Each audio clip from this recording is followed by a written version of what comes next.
Are you working off of an old copy of your C file? You may want to update that. Let's jump into it real quick.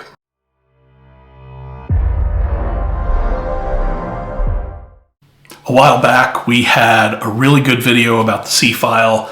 It was very much viewed, and it was very popular.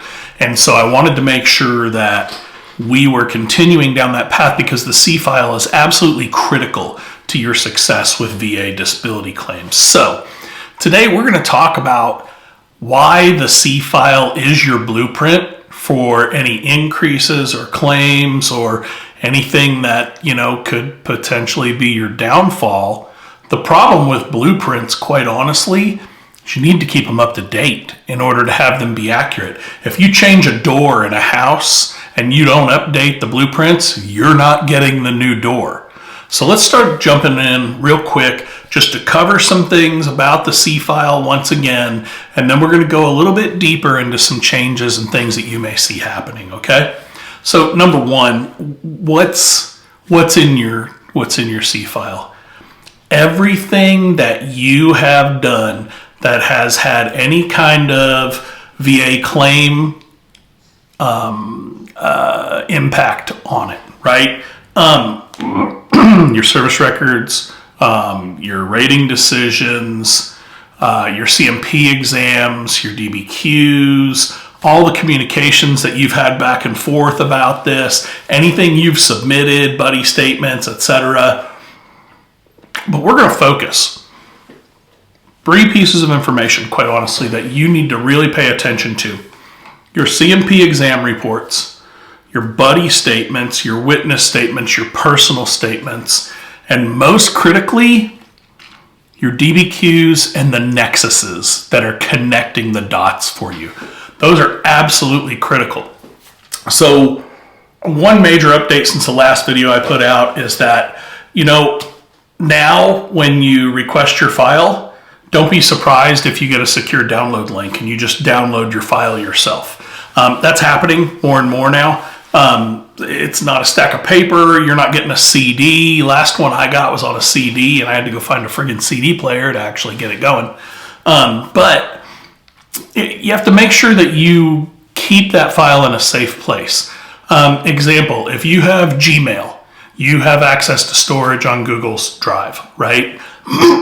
Save it out there. Don't just keep a local copy of it, because quite honestly, you're gonna end up deleting it somehow, and you just don't want to do that, right? So secondly is how you request your C file. Last time I did the video, it was you could submit it online, but you had to submit for your service records over here, your C file over here. You had to put a FOIA request in, you had to sign the paper and upload it or send it in. It was a pain, right? Now everything goes through FOIA. It's a 2010-206 form is what it is, but you can do it all online. Here is the big sticking point, though, is that since they implemented this easier process, what I believe has happened is that more people are requesting their C files. And because more people are requesting their C files, it's going to be slower to get results. I know it's going all digital. I know that they don't have to build a CD out of it, the whole 9 yards. But I'm telling you, the backlog must be tremendous, because I'm hearing reports of not 6 months, not 9 months, but potentially a year before you see your C file. And that right there just tells me that we really have a problem somewhere, right? Now, can you get it expedited? You absolutely can, but it's very rare. If you have a BVA appointment, right? The Board of Veterans Appeals. If you have a BVA hearing set up, you can get your C file faster. You can call and you can say, hey, I need to get this faster. Here is my BVA appointment. And they will get your C file to you faster.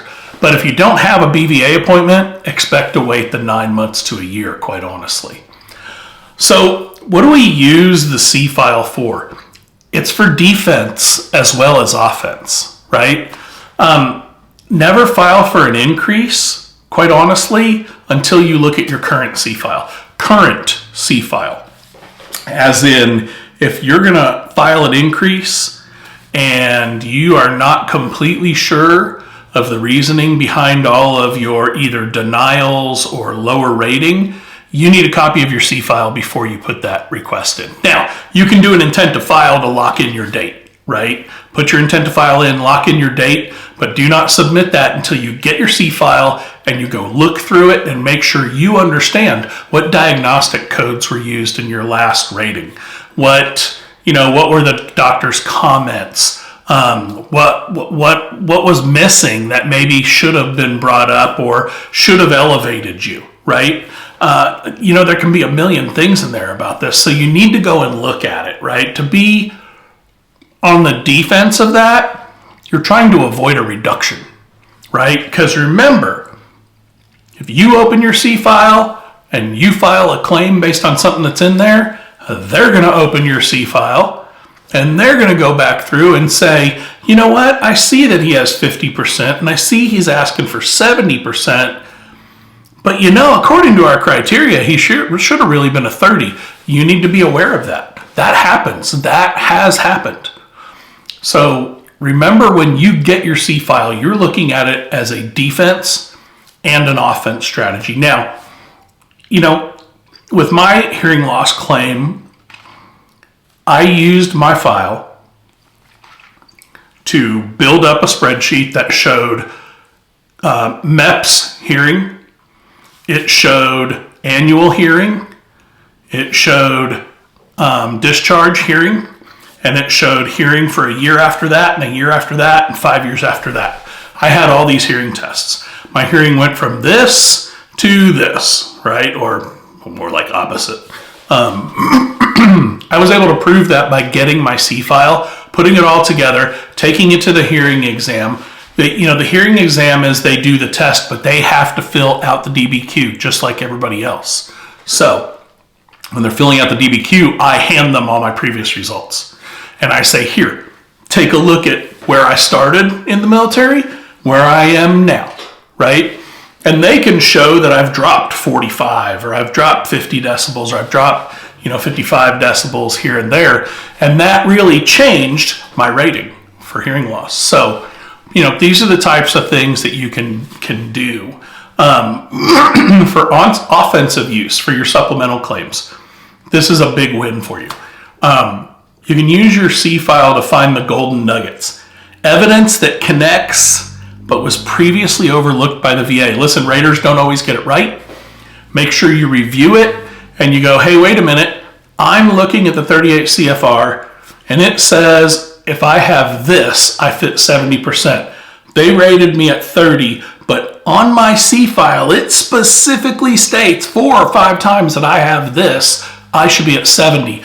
You've now made a win, basically. You file that supplemental claim, you ask for the higher level review on it if you have to, you do all that stuff, right? Because that is the benefit of knowing what's in your file. The other thing is, look at your diagnostic codes. I know I've said this before, and I'm going to preach this to the end of the day, quite honestly. Your diagnostic codes are critical, okay? What you're diagnosed for has a code. 8317, 9024, 2035. They have a code. Those codes are in the VA manuals, the 38 CFR, and they use those to determine where you fit. Make sure you have the right diagnostic code. Let me give you an example.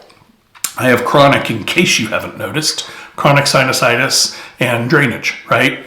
I also have allergic rhinitis. So I have had instances where they did not give me the correct, or they didn't apply the correct diagnostic code for sinusitis where they did for rhinitis. And those ratings are a little bit different. There's some uniqueness between them.